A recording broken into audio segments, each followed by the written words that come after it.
Bonjour et bienvenue sur la chaîne des leaders Go 221. La cérémonie de première cotation des titres issus de l'opération est présidée par le ministre de l'Agriculture et de la Souveraineté alimentaire, Dr Mabouba Diagne. Ceci entre dans le cadre du développement régi par le marché financier. Il y a des mécanismes innovants de financement de l'agriculture, nous dit la directrice de la Banque agricole, Madame Djei Fatma Fall, que nous suivons.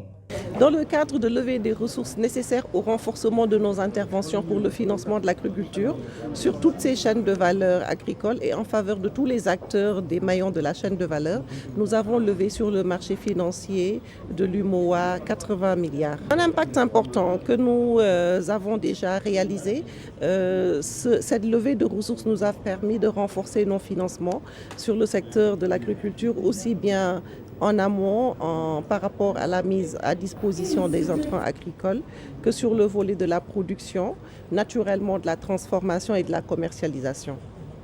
Les motivations sont multiples. Vous savez, les maillons pour lever des ressources au niveau du secteur bancaire, on a, disons, les circuits traditionnels comme les lignes de financement auprès de bailleurs et la collecte de l'épargne. On l'a dit tout à l'heure, la collecte de l'épargne a ses limites et la levée de ressources auprès de bailleurs a également ses contraintes, bien que c'est un canal intéressant.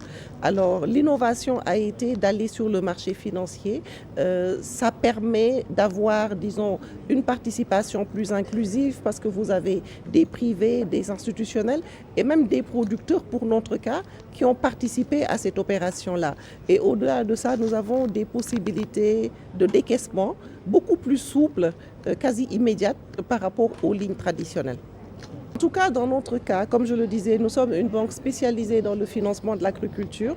Dans le cadre de cette ligne-là, les fonds ont été exclusivement orientés sur le financement de l'agriculture pour répondre aux attentes des autorités en matière de participation et de contribution plus renforcées pour atteindre la souveraineté alimentaire.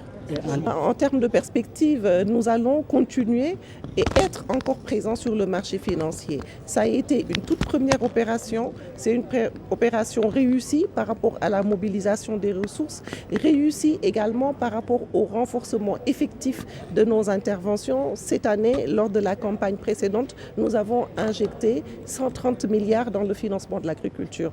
Donc nous sommes en bon chemin, nous allons poursuivre ces méthodes innovantes pour en fait renforcer nos interventions.